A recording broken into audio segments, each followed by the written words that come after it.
Scott Pilgrim es una franquicia interesante. Comenzó como un cómic independiente en blanco y negro para terminar con 6 volúmenes, una excelente película de culto y un videojuego igualmente de culto.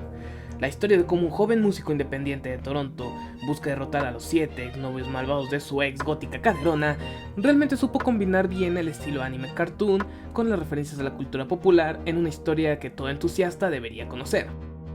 Con el anime se ha llegado a un nuevo nivel con los personajes que, a pesar de unos pequeños defectos por aquí y por allá, lograron reescribir una historia ya contada por 3 ocasiones diferentes. En este video se tomará más en cuenta la película, ya que solo he leído los 3 primeros volúmenes del cómic.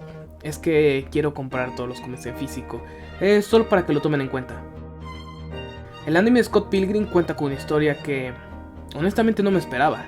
Y fue interesante ver cómo se desarrollan personajes que no lograron desarrollarse en la película y explorar una visión distinta de la historia que ya se había visto. Ahora es Ramona la que le toca el crecimiento de personajes, donde aprende sus errores para encontrarse con el tipo con el que solo salió en una sola cita. Está llena de giros de trama, un misterio que intentarán resolver a lo largo de sus 8 capítulos. Es una serie corta que se puede ver en una tarde. La animación del estudio Saru es simplemente hermosa. Logra trasladar la magia del cómic y la película en un estilo mucho más oriental, sin olvidar los diseños originales del creador, lo cual en mi opinión fue todo un acierto. Las peleas, las expresiones, las onomatopeyas, la música, las referencias, todo se combina perfectamente para dar ese aire a cómic de Scott Pilgrim y dio como resultado un producto muy sólido y altamente recomendable. Bueno, pues creo que ahora toca hablar de la historia, por lo que a partir de ahora habrá spoiler de la serie, porque hay cosas que hablar. Y vaya que hay cosas que decir. Claro, todo esto será basado en mi opinión personal. La serie comienza, como todos ya sabemos, con un Scott conociendo a Ramona en una fiesta e invitándola a ver a tocar a su banda, junto con la aparición del primer exnovio malvado de Ramona. Pero es a partir del final del primer capítulo donde las cosas realmente cambian, porque Scott es supuestamente asesinado por Matthew. Debo admitir que cuando vi esto realmente no me lo creía. Pensaba que solamente era un pequeño cambio para trolear un poco al espectador y que Scott, no sé, reaparecería tras una cortina o reaparecería en otro lugar para terminar su pelea y continuar con la historia como si nada. Al fin de cuentas, el anime tiene su propio nombre en la portada, es decir, no va a desaparecer tanto, ¿verdad? Lo que pasa es que yo creía al principio que seguirían los acontecimientos del cómic, pero no. Ocurre el funeral, aparece la exnovia famosa de Scott en el funeral, ocurre una rebelión en la Liga Malvada de los Ex. Es tan solo en el segundo capítulo y me sorprendió para bien. Genuinamente no me lo esperaba. Yo vi este anime con la idea de que sería una calca del cómic con estilo anime, pero no. Fue realmente muy sorprendente lo que decidieron, la decisión que decidieron tomar. También muy arriesgada, eso sí. Aunque el deshacerse de Scott dio paso a explorar a otros personajes o a profundizar más en su caracterización, como Matthew Patel, el juvenil o Gideon, por tomar unos ejemplos. Ya que tras la muerte de Scott, Matthew toma el control de la liga, derrotando a Gideon, despojándolo no solo del control de los malvados Ex, sino también de toda su fortuna, obligándolo a retirarse a Toronto junto con Julie Powers, así como si fuera un simple vagabundo. Lo cual fue un cambio interesante para su personaje. Mientras tanto, el juvenil decide intentar escribir un guión de una película debido a que descubrió que es un cinéfilo, aunque este último sigue siendo un alivio cómico con un poco más de diálogos que en la película, lo cual tampoco está mal, estuvo bien. Aunque, no sorpresa, Scott seguía vivo y debemos descubrir junto con Ramona su paradero. Es a partir del tercer capítulo donde el protagonismo recae totalmente en Ramona Flowers, que se propone descubrir el verdadero paradero de Scott, yendo con cada uno de sus malvados ex para descubrir cuál fue el que lo secuestró y lo alejó de ella. Y resumiendo muchos acontecimientos, buenas peleas y desarrollo de personaje, finalmente Scott regresa hasta el final del capítulo 6, en el que se revela que el que realmente secuestró a Scott fue el mismo Scott del futuro. Un Scott abandonado por Ramona que intenta convencer al Scott más joven de no seguir luchando por ella, ya que todos sus esfuerzos no fueron suficientes y terminó abandonado en el garaje de su viejo compañero de cuarto, el Wallace más viejo, el cual, cabe recalcar, sigue siendo un gran personaje y es divertido verlo interactuar con el resto del elenco. Bueno, regresando al Scott joven, tras ver en lo que se convirtió y usando el robot de los malvados Ex, ve cómo la Ramona del pasado realmente se esforzaba para encontrarlo, demostrándole que sí existía amor verdadero, regresando al pasado gracias a la Ramona del futuro.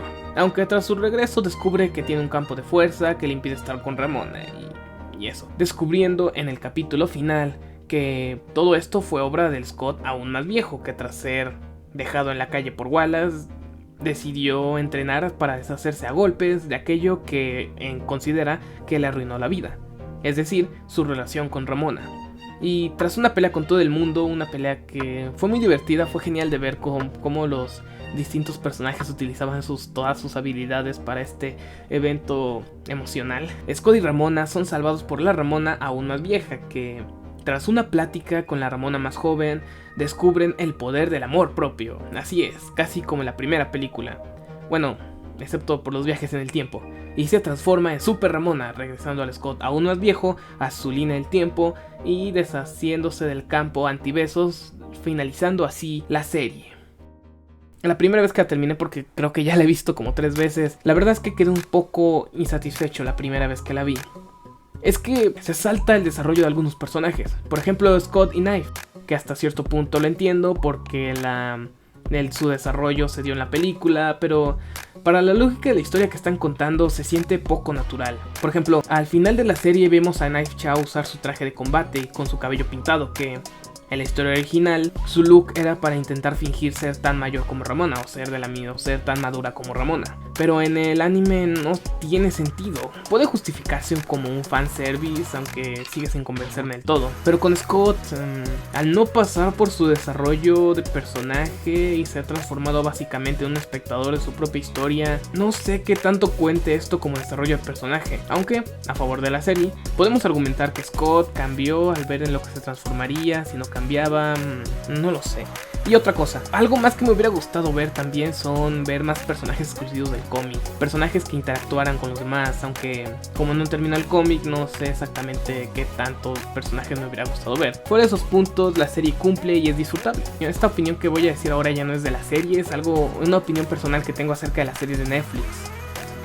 Lo que más me molesta, o me molestaba, no sé si lo habrán cambiado, de Netflix y de sus series es su necesidad de dejar un cliffhanger al final de todas las temporadas. Ya saben, viste los 10 capítulos de 1 hora de la serie más nueva de Netflix, y en el último capítulo, cuando ya todos los problemas de la trama se suponían que se habían solucionado, ocurre algo.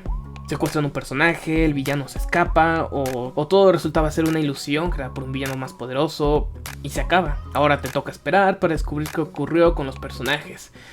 Eso si Netflix no decide cancelarla. Por eso entiendo a Brian Lee O'Malley cuando explicó durante una entrevista que dejaron todo atado para que la primera temporada se sienta satisfactoria sin necesidad de que hubiera una segunda temporada. Es una decisión que realmente respeto mucho. El dejar tu serie inconclusa es, en mi opinión, una cachetada para todos los espectadores que decidieron ver tu serie hasta el final. Y honestamente sí espero que las demás series de Netflix sigan por este camino. Antes de terminar, quiero defender un poco el personaje de Scott Pilgrim. Sé que actualmente no se tiene mucho estima a este protagonista y se entiende. Quiero decir, fue novio de una joven de secundaria, salió con 2 chicas al mismo tiempo sin que ninguna de los dos supiera y abandonó a Kim, pero ¿no es acaso casi lo mismo que hizo Ramona? Quiero decir, quitándolo de salir con alguien menor, Ramona también fue alguien cruel y manipulador, sin llegar a ser una mala persona, por lo menos en la película y el anime. Scott y Ramona son tal para cual, contienen la misma forma de enfrentar las relaciones. La diferencia es que uno sí había aprendido la lección al final de su arco de personaje, es decir, Scott, que al final de la película él entiende que no puede jugar con los sentimientos de los demás. Solo le ocurre una regresión cuando Ramona lo abandona, que según se deja implícito en la serie fue de manera horrible. Quiero decir, fue Ramona la que utilizó a Matthew para darle una lección a unos jugadores de fútbol. Abandonó cruelmente a Roxy cuando más la necesitaba y salió con 2 gemelos sin que ninguno de ellos dos se diera cuenta. Con esto no quiero decir que odie al personaje de Ramona, como tampoco odio al personaje de Scott. Ambos son personas, son imperfectos. Son personajes que aprenden su lección y crecen como como personas. Esto se llama desarrollo del personaje, al fin de cuentas, ¿no? Y al final el mensaje de la película y del anime es que no puedes amar a alguien si primero no te amas a ti mismo. Porque si no lo haces es probable que termines dañado y dañando a las demás personas que amas. Y que tienes que trabajar en ti mismo si no quieres terminar solo. En conclusión, es una serie que funciona bien aun si no viste la película, o leíste el cómic, o jugaste el videojuego. Y para los fanáticos es algo nuevo, es un acercamiento muy original a los personajes y sobre todo a sus villanos que te deja con ganas de saber más acerca de estos personajes y sus aventuras en la búsqueda del amor propio y del crecimiento emocional. Aunque si nunca existiera una segunda temporada quedaría más que satisfecho. Bueno, esa fue mi opinión sobre la serie de Scott Pilgrim da el salto. ¿Y qué opinan ustedes? Déjenlo en los comentarios y nos vemos en la próxima.